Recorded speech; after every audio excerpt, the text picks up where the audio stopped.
Okay, in November 2007, I'd taken vacation days to volunteer and mentor Asian students in a free photography workshop in Siem Reap, Cambodia. As I wandered the streets, a small child approached me with a baby in his arms.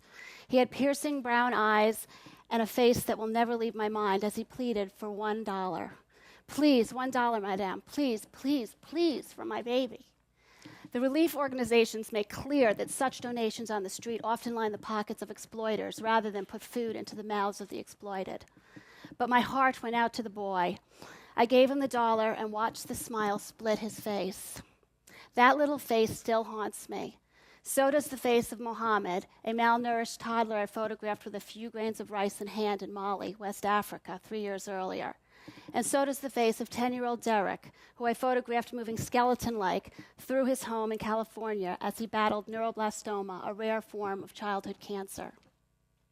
The searing power of these faces and the emotions behind them make me the documentary photojournalist I am. Without these feelings, I could not record the intimate human emotions in the stories I'm going to show you. For me, photography isn't a profession. It goes much, much deeper than that. I have an innate curiosity that drives me beyond the obvious. My father was a police chief in a small town in upstate New York. One Saturday, when I was about 12 or 13, our home was shot at. 8 bullets were embedded in our cars, our house, and the trees outside our home.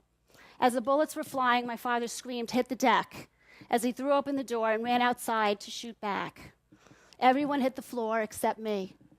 I ran into the next room, frantically found a pair of binoculars, and started peering out the window. I was consumed with the desire to be an eyewitness. I had no fear. Now, as a professional eyewitness to the world, I try to show a side of life that people may not have seen before. My creed is to do so with objectivity, credibility, compassion, and honesty.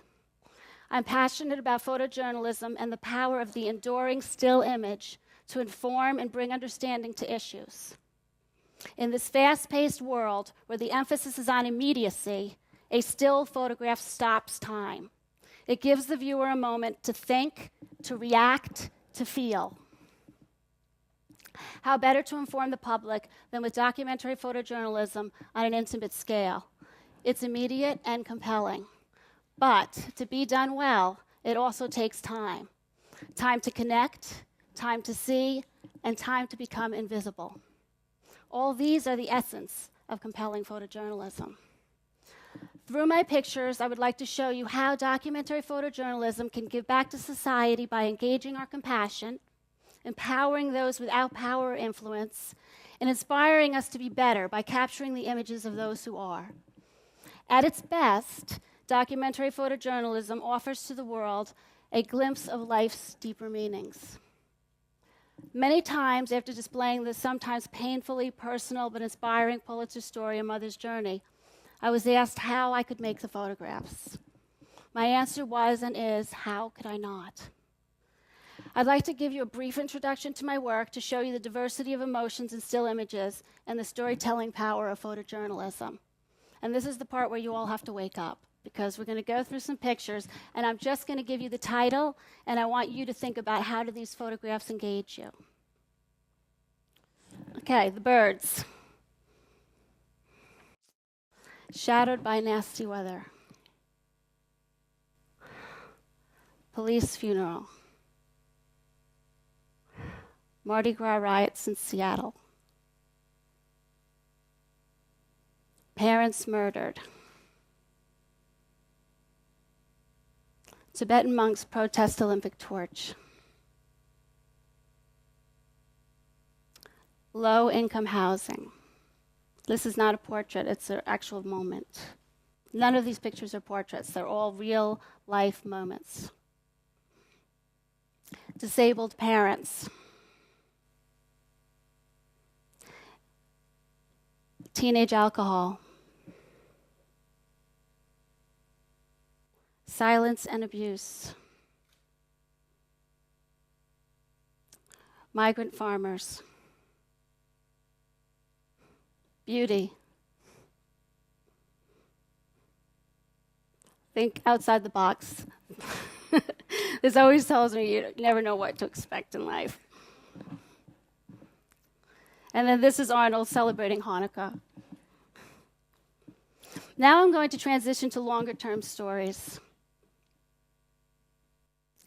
Days after Hurricane Katrina hit New Orleans, thousands of evacuees filled the Astrodome in Houston, Texas, and temporary motels in Shreveport, Louisiana, all struggling to find loved ones and cope with the tragedy.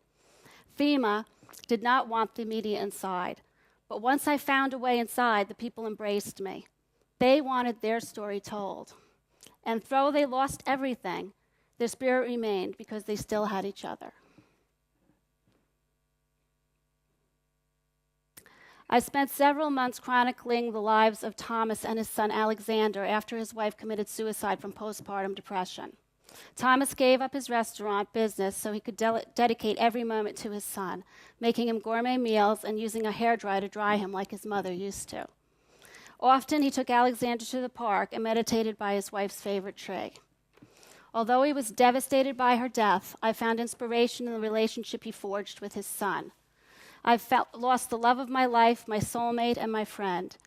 And I look forward to Alexander for inspiration now, he said. I'm so grateful I have him.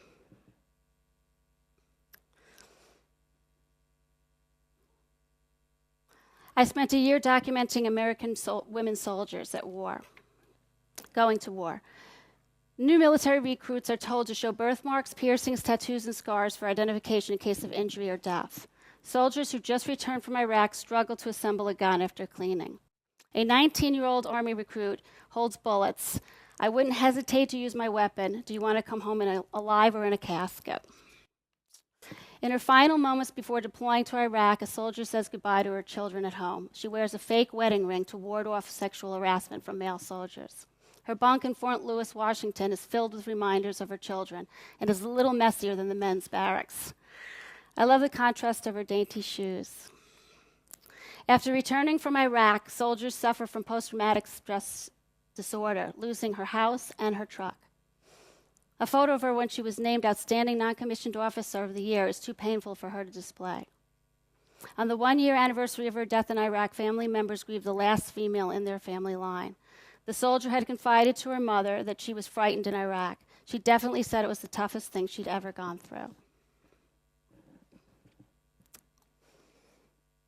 Capulapan, Mexico is a small town 2 hours up switch-backed roads in the verdant mountains north of Oaxaca.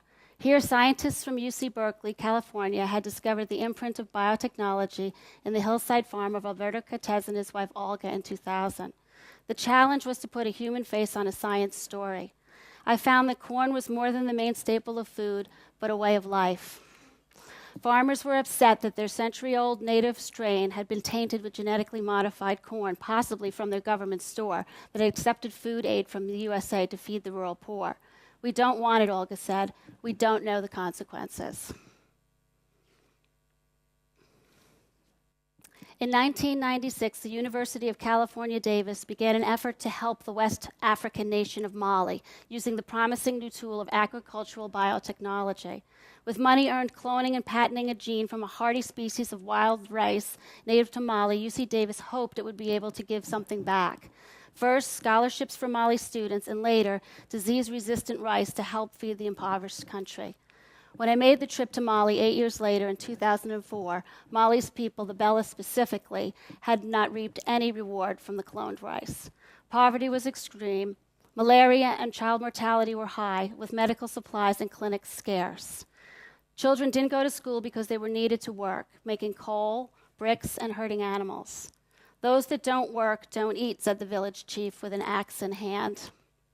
The closest school was an hour away by donkey. It had no supplies, and its lone teacher taught 2 classes simultaneously.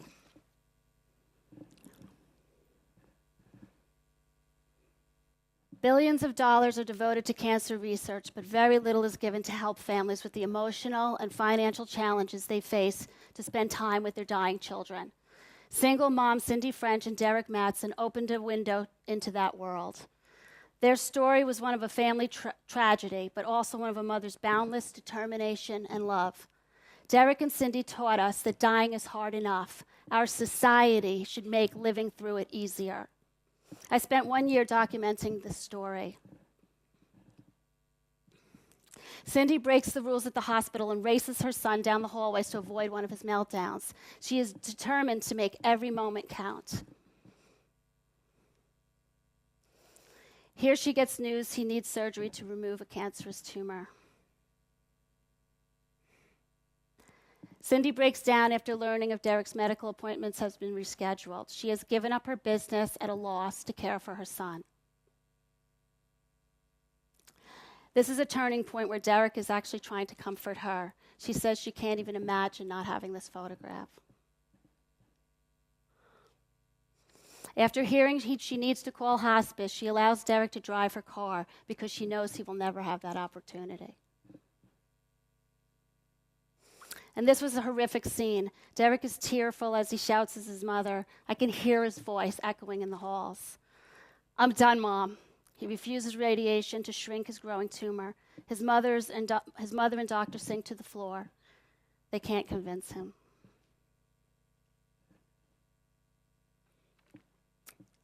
Cindy, feeling the financial strain, has the car wash to try and earn money to pay the bills. She brings the jug of money home to try and cheer Derek up.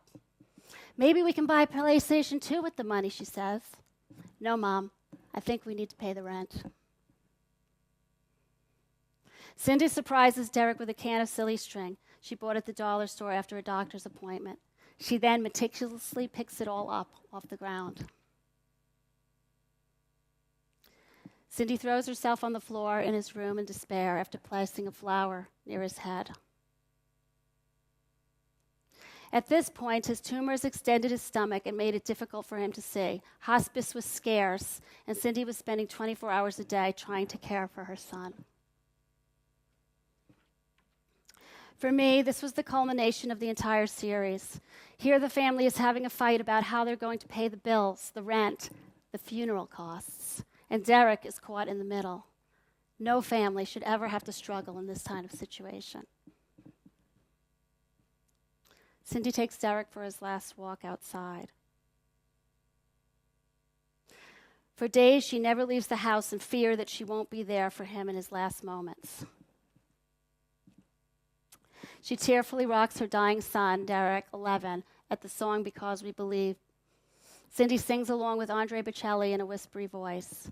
Once in every life there comes a time we walk out all alone and into the light. At the funeral, she was determined to carry Derek throughout this whole journey and remind people of their time and compassion to give back to other families so they would not have to struggle as much as they did.